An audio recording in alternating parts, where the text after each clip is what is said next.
Selamat datang beserta pelatihan peningkatan kapasitas aparatur pemerintah desa dan pengurus kelembagaan desa Provinsi Aceh.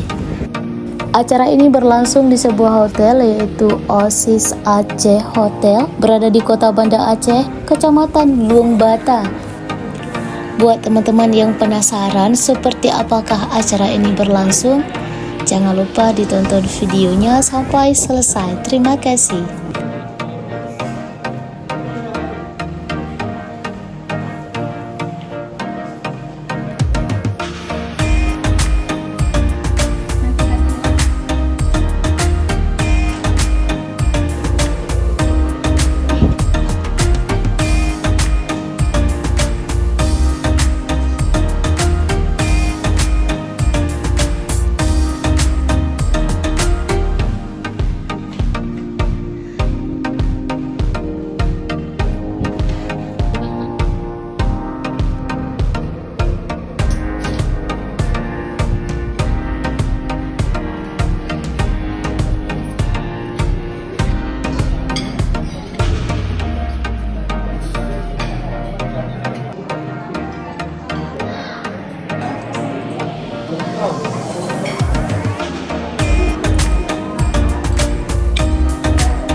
Jadi hari pertama hampir semua peserta dari gelombang 1 sampai gelombang 6 itu pasti pada loyo semua, Pak. Mata rasanya mau digunakan semua, Pak, ya.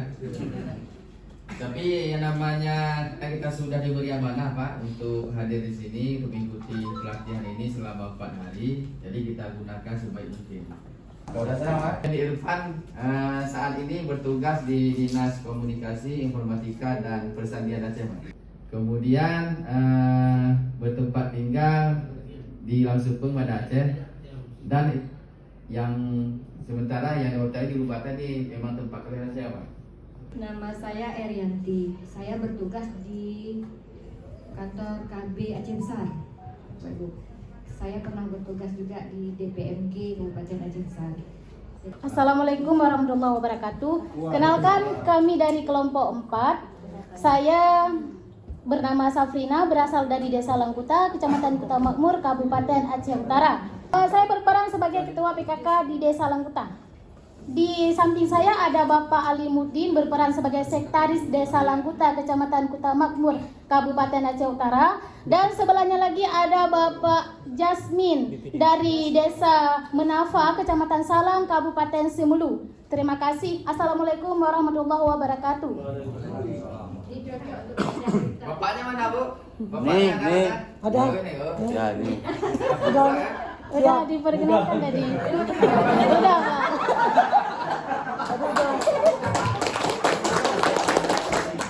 Kan Jasmine terus.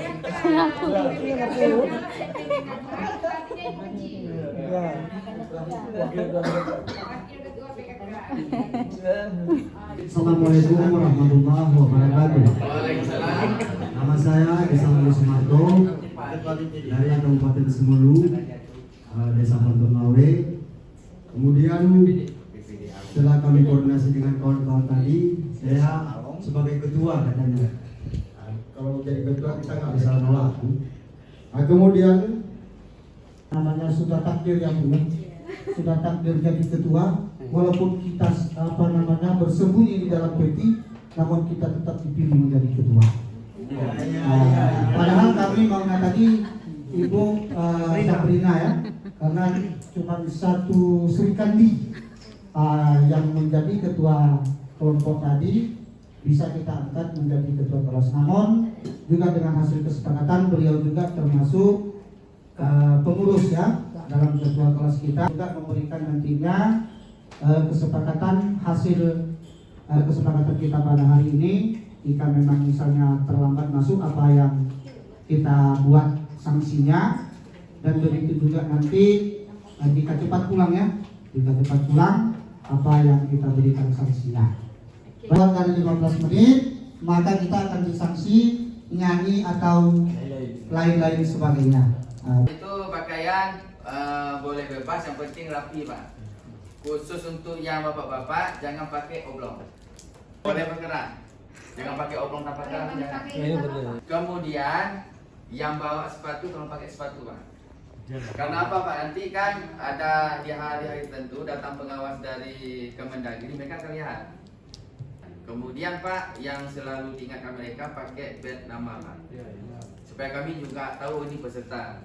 Gitu. Ada yang bisa kasih tahu saya apa itu wewenang? Pak Kades yang bisa jawab. Ayo Pak Kades, sana Pak Kades. Boleh Pak, silakan Pak.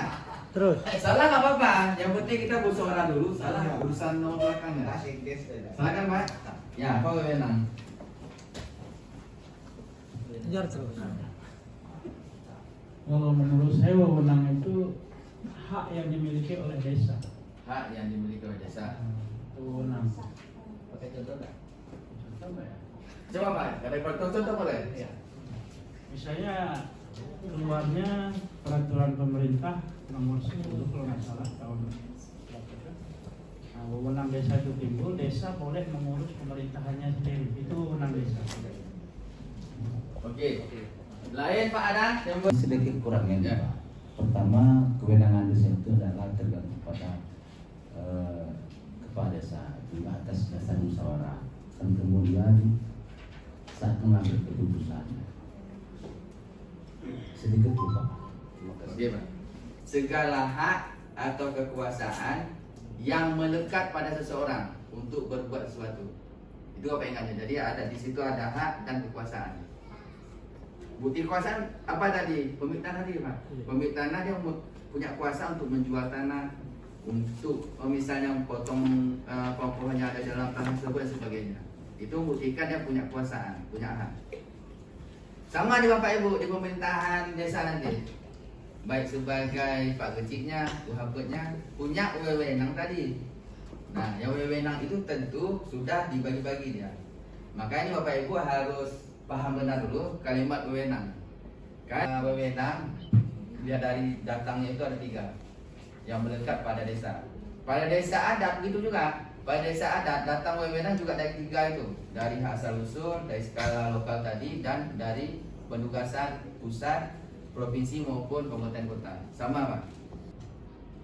Bila di sebuah desa dari semua pengaturan sisi masyarakatnya, baik dari administrasi penduduk, dari penyelesaian masalah, dari pernikahan, semuanya pokoknya, dari semua lini kehidupan, itu dominannya masih memakai tata cara atau proses dari indahku terdahulu, Pak nenek moyang kita terdahulu.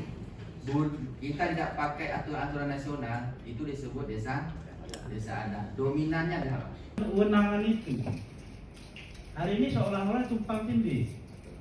Nah, desa merasa itu kewenangan diberikan oleh pemerintah, tapi terkadang pihak tertentu karena mempunyai nilai ekonomi dan sebagainya seolah-olah itu nggak punya hak desa. Nah, jadi sejauh mana sebenarnya kewenangan desa itu? Nah, itu pertanyaan selanjutnya. Apakah desa itu saat ada hal-hal yang seperti itu nggak bisa diapa, sementara di keterangannya desa punya hak? Nah, banyak mungkin ya. Jangan kita cerita tadi kerikil mungkin. Ada juga satu sarawale dan sebagainya, sering itu terjadi. Galian C-nya lah alasannya. Nah, sementara kalau orang nggak ada nilai ekonominya, di galian C itu nggak ada masalah. Nah, mungkin itu aja. oke Pak. Nah, baca Undang-Undang Dasar 45 kan? Ingat pasal berapa Pak tentang bumi tanah air? Ya, di situ Pak asasnya. Jadi ketika ada sumber daya alam yang memang potensinya itu bisa menghidupkan orang banyak, bukan hanya skala lokal tadi Pak, ini Pak kuncinya. Yang sumbernya itu yang bisa dinikmati fungsinya dan manfaatnya bukan hanya untuk desa itu saja, tapi melingkupi hampir penduduk kabupaten misalnya, itu tidak menjadi kewenangan desa Pak. Jadi pemahaman ini memang perlu dipahami Pak, lokal dan skala desa tadi. Itu Pak. Makanya oleh bupati dia buat aturan tentang RT RW nanti, tentang pungutan pajak aliansi dan sebagainya. Ada sedikit ke belakang lagi, soalnya ini termasuk juga menjadi problema kita dari kepala desa yang mana Pak? di kabupaten Sumulu. Tentang kebijakan ini. Karena kita sangat membutuhkan untuk penimbunan jalan. Memang kuarinya itu kita ambil dari desa itu sendiri, tidak kita jual jual belikan ke desa lain. Jadi ini sangat menjadi kendala dari pihak keamanan, sangat menekan kita para kepala desa. Bisa kita langsung bayar ini, minta 20 juta dia, kalau enggak kita dibawa ke penjara. Tadi saya bilang nggak berani Pak. Ya, nggak berani. Nah, ini menjadi problem bagi kita ini Pak. Terima kasih. Nah, ke kampungnya, Bapak datang ke kantor hukumnya, minta tentang kanun yang mengatur tentang pajak distribusi. Coba ya. Jadi nanti Bapak baca pada bagian galiansi itu Pak. Nah, di satu Bapak lihat dulu nanti. Ada tidak pengecualian? Ada tidak pengecualian bagi sumber galiansi tadi yang memang bagi penduduk setempat, pasir tadi. Nah, ada pengecualian bagi penduduk setempat, bahwa kalau untuk penduduk setempat boleh mengambil sekian bolehnya, paling maksimal boleh ambil untuk kebutuhan kampung itu sendiri. Nah, sebagian kanun memuat tuh Pak. Saya nggak tahu ini dari apa ada atau tidak. Karena Pak saya termasuk penyusun untuk RT RW provinsi. Jadi muatan-muatan itu waktu kita mengundang para bupati dan kota, kita kasih tahu itu bahwa tolong dilihat untuk potensi sumber daya alam yang ada di desa, di mana sumber daya alam itu ada, itu diberikan keistimewaan bagi wilayah tersebut. Seperti yang telah disampaikan kawan-kawan tadi itu menyangkut dengan seperti misalnya galiansi atau seterusnya. Nah, jadi dari kita dari desa itu artinya bukan tidak mengurus izin dalam bentuk galiansi atau sejenisnya yang bersifat kerikil mengeluarkan pajak tadi. Sebenarnya di dalam daerah atau kabupaten itu sudah memang diatur, tapi di situ masih diberikan untuk kewenangan mengurusnya ketika provinsi lagi. Nah, jadi mungkin maksud dari teman-teman dan kawan-kawan ini, mungkin dari provinsi itu bisa memberikan hak wewenang kepada daerah. Artinya kami dari desa ini hanya mengurus izin tersebut sampai dengan di kabupaten. Misalnya di bagian hukum atau di bupati atau di lingkungan hidup lah misalnya, atau di dinas lingkungan hidup. Artinya supaya kami ini melakukan pembangunan di desa itu, kami meminta izin tidak perlu harus datang ke Banda Aceh, ke provinsi Aceh. Artinya cukup kami jumpai di pemerintah daerah tingkat kabupaten masing-masing. Di situ dikeluarkan izin, kami pun tidak ragu lagi untuk melakukan kegiatan tersebut. Kenapa hari ini kami masih ragu-ragu melakukan pembangunan tersebut? Karena diwanti-wanti tadi dari inilah, ada dari reskrim, dari macam-macam. Nah, karena tidak ada izin itu tadi. Nah, ini saja tambahannya. Betul Pak. Jadi nanti kan kalau statusnya sungai Pak, itu memang ada sungai milik pusat, provinsi, kabupaten, kota Pak. Jadi tergantung status sungai dulu. Itu tadi kenapa menjadi status sungai provinsi tadi itu Pak? Dia menyangkut kebutuhan orang banyak semua tadi. Itu maka ditarik ke provinsi. Sama dengan jalan Pak, ada jalan provinsi, ada jalan. Ya seperti jalan lingkar Semilu tuh. Jalan lingkar itu menjadi wewenang provinsi yang bangun, termasuk perawatan sebagainya. Maka kalau segala bentuk yang menyangkut dengan nanti misalnya penggunaan sisi kiri kanan jalan provinsi, izin provinsi. Nah, apakah bisa provinsi mendelegasikan izin kepada kabupaten kota? Sebagainya bisa Pak, sebagainya bisa. Cuma saya gini Pak, kadang-kadang aparatur di pemerintah kita nggak baca aturan Pak. Menurut apa dia kerja, menurut kebiasaan. Padahal aturan berubah-ubah Pak. Aturan berubah, yang bersangkutan nggak update aturannya, ya sudah, dia baru kebiasaan 10 tahun yang lalu. Padahal aturan sudah kita ubah. Kanun tentang RT RW provinsi sudah berubah Pak. Jadi harus diikuti oleh perubahan RT RW kabupaten kota. Jadi itu Pak jawabannya. Jadi kembali lagi lihat dulu aturan mainnya Pak. Kalau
pihak ketiga, kita selaku kepala desa itu wajib menganggarkan untuk penanganan sampah. Nah, sekarang jadi di desa termasuk desa saya itu pertama pengadaan tempat penampungan sampah. Jadi nanti dibelilah vial, pengadaan vial untuk pengangkutan sampah. Tugas kita sama-sama nih Pak, karena kondisi sekarang remaja kita sudah memang akhlaknya luar biasa Pak sekarang. Tidak ada lagi akhlak Pak sekarang. Malah kalau saya bilang Pak, jangan pernah berhenti ibu-ibu untuk merepet untuk anaknya. Dan Bapak juga tolong Pak, sering-seringlah geledah kamar anak. Sering-seringlah Pak geledah kamar anak. Anak pulang malam Pak ditungguin Pak. Jangan sampai anak itu pulang kita sudah tidur, kita tidak tahu apa yang dilakukan anak di saat dia pulang jam 2 malam, jam 3 malam. Karena ini ada kejadiannya Pak. Rupanya anak sudah bawa masuk perempuan di kamar udah 3 bulan. Orang tuanya tidak tahu. Kenapa? Karena orang tuanya tidak pernah mengontrol kondisi kamar si anak. Tahu orang tua kapan? Saat dibawa ke menasah.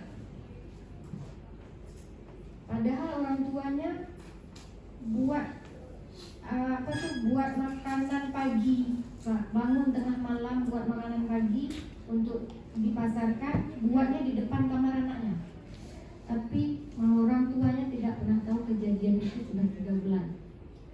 Inilah moral-moral seperti inilah Pak. Kita sering buat pengajian cuman untuk ibu-ibu, untuk bapak-bapak. Tapi nggak ada diundang pengajian ini ustaz-ustaz gaul yang bisa menarik anak-anak muda untuk ikut pengajian. Ini dulu yang harus dirangkul. Ini sebenarnya saya sangat tertarik dengan bermasalah dengan wisata. Karena di Pulau Semeru pada saat ini memang di berbagai macam jenis wisata itu sudah mulai dikembangkan. Nah, seperti contohnya kalau kita ke Sinabang, mungkin kalau ibu ke Sinabang lewat menjumpai ke daerah kecamatan kami, melewati dulu di situ kecamatan Tepa Barat. Nah, di Tepa Barat itu di situ dia sudah membuat semacam wisata di laut atau di pinggir pantai. Nah, kemudian sedangkan itu pun sudah mulai masuk dengan yang dari turis-turis dari mancanegara yang masuk ke sana, ada yang main meskipun dan sebagainya. Bukan daerah bebas, sudah masuk orang-orang luar lah yang berkunjung ke sana untuk melihat bagaimana destinasi wisata di Semeru pada saat ini yang sedang berkembang. Nah, kemudian di sana juga ditawarkan khas-khas makanan Semeru.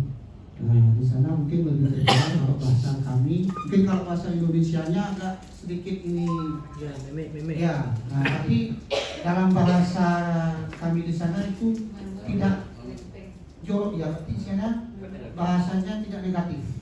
Dia ada makanan khas Semeru namanya meme. Nah, mungkin ibu atau bapak narasumber sudah tahu kan? Nah, kalau mau ingin mencicipi rasa meme itu datang ke Semeru. Nah, kemudian satu lagi tadi menyangkut dengan wisata. Ini ada Pak Kades Salong. Nah, pada saat ini sedang mengembangkan wisata kerjasama dengan Desa Panteng Lawe. Nah, itu kan ada dua desa bertetangga. Nah, jadi sudah dibuat koordinasinya yang memang bisa terjangkau pada saat ini adalah di lokasi pada Desa Along. Nah, di Desa Along itu di situ sudah dibuat ada penangkaran penyu. Nah, konservasi penyu ada juga.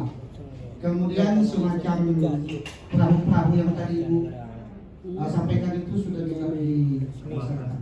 Cuman di sana sedikit peminatnya kurang. Kenapa kurang? Karena yang penduduk di sekitaran kecamatan itu, artinya daripada dia naik perahu, lebih baik dia mandi-mandi di laut atau di sungai. Nah, inilah mungkin yang perlu disampaikan kepada kami untuk ada Pak Kades Salong kemarin. Bagaimana sistemnya supaya wisata yang ada di sini itu bisa berkembang maju, karena di situ memang sudah ada lapak-lapak seperti tadi sampaikan itu, sudah ada tempat orang itu jualan, ada permainan main bola, ada permainan voli, banyak di situ lah yang pada saat ini sedang dikembangkan. Dipaparkan oleh perwakilan kita, saudara kita dari Semeru, yaitu potensi wisata atau desa wisata yang bekerja sama antar desa. Cuma sebagaimana kejadian di tempat kami yaitu di Aceh Utara, karena kurang minat atau kesadaran masyarakat dengan visi misi dari gubernur maupun bupati, yaitu Aceh ingin dibuat syariat Islam. Jadi dengan syariat Islam ini sudah bertentangan dengan desa wisata.